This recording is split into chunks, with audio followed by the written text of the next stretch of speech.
I want you more than want, and know I need you more than need. I wanna hold you more than hold. When you stood in front of me, I think you know me more than know, and you see me more than see. I could die now more than die every time you look at me.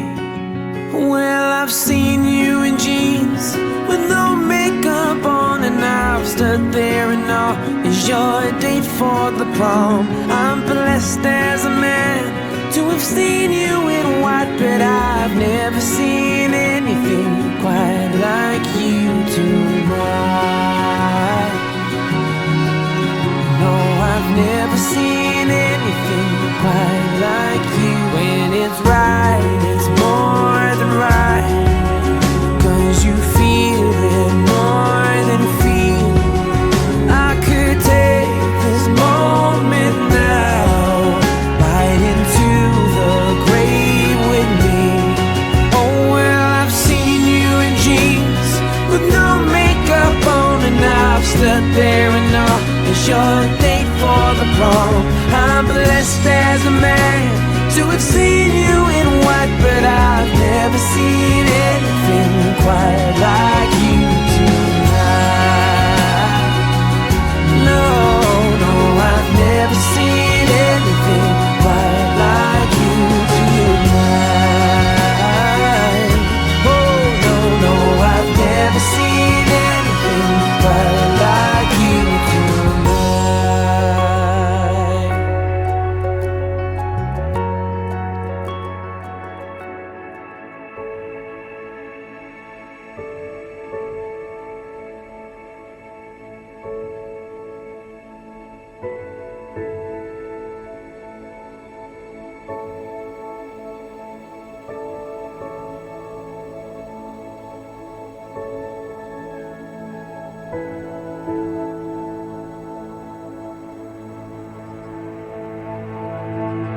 Because the important thing that you need to remember is that as you get married today, the first thing that must stand in your life, in your mind and in your heart, na kami na dua must be well-founded with happy memories. Kagabay pa nga, hindi niya pagdulakon sa inyo hunakuna pag sa inyo kami kusugon. Because those experiences and memories are so beautiful in your relationship together.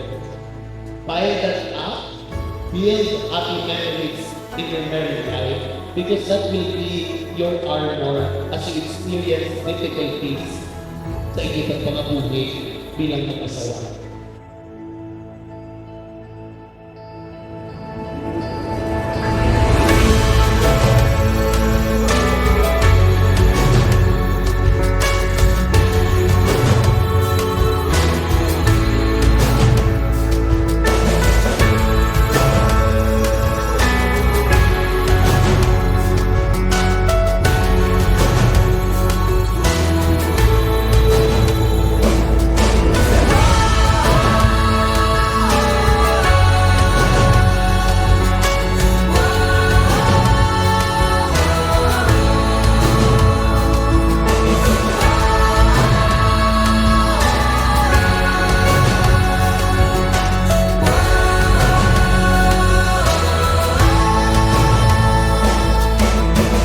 Be committed to one another, for that is your secret to forever.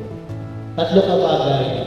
Remember to pile up happy memories in your life, happy experiences, for that will be your armor as you face difficulty in your married life. Second, put God in the center of everything, for God will guide you to the right path. And third, be committed to one another, for that is your secret to forever.